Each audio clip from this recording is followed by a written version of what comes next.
আসসালামু আলাইকুম। কি অবস্থা সবার? সবাই কেমন আছেন? আশা করি সবাই অনেক বেশি ভালো আছেন। আজকে আমি আপনাদের শর্টকাটে একটা পুডিং তৈরি রেসিপি দেখাবো। পুডিংটা এত মজা হয়েছিল যে রেসিপিটা শেয়ার না করে থাকতে পারলাম না। পুডিংয়ের জন্য আমি প্রথমে 1 লিটার দুধ চুলায় বসিয়ে দিয়েছিলাম। দুধটা আমি ঘন করে নিয়েছি, হাফ লিটার করে নিয়েছি। এখন চুলায় আমি প্যান বসিয়ে দিয়ে এখানে আমি ক্যারামেল তৈরি করে নিচ্ছি। ক্যারামেলটা একটু হালকা কালার হয়েছে, আসলে আপনারা চাইলে আর একটু গাঢ় করে নিতে পারেন। আমি চিনির পরিমাণ বুঝে সামান্য কিন্তু পানি দিয়ে দিয়েছিলাম, দিয়ে নেড়ে নেড়ে ক্যারামেলটা আমি তৈরি করে নিয়েছি। এখন এখানে আমি 2টা ডিম দিয়ে পুডিংটা তৈরি করে নেব।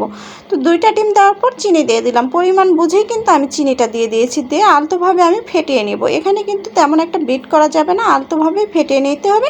চিনি আর ডিমটা যাতে মিশিয়ে যায় এভাবে ফেটিয়ে নিতে হবে। ফাটানোর পর এখন এখানে আমি দুধগুলো অ্যাড করে দিলাম। যে 1 লিটার দুধ হাফ লিটার করে রেখেছিলাম সেইটা। এই তো যে পাত্রে আমি ক্যারামেলটা রেখেছিলাম, ক্যারামেলটা ছেট হয়েছে কিনা হাত দিয়ে চেক করে নিলাম। এখন আমি একটা ছাঁকনার সাহায্যে কিন্তু অবশ্যই ছেঁকে নেবেন।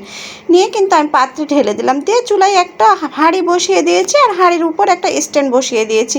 দিয়ে এই তো 20 থেকে 25 মিনিট জাল করে নিয়েছি। দেখতেই পাচ্ছেন কতটা সুন্দর আর কতটা পারফেক্ট হয়েছে পুডিংটা। তো পুডিংটা আমি সেট হওয়ার জন্য কিন্তু ফ্রিজে 10 মিনিটের জন্য রেখে দিয়েছিলাম। 10 মিনিট পর এই তো আমি পরিবেশন করে নিচ্ছি। কতটা পারফেক্ট আর কতটা সুন্দর হয়েছে, খেতে কি বলবো, অসাধারণ হয়েছিল। আসলে একটুও জালি জালি ভাব হয়নি, কারণ পুডিংটা ছেঁকে নেওয়ার কারণে। তো সবাই ভালো থাকবেন। আজ এই পর্যন্ত, দেখা হবে পরবর্তী কোনো ভিডিওতে। সেই পর্যন্ত সবাই ভালো থাকবেন। আল্লাহ হাফেজ।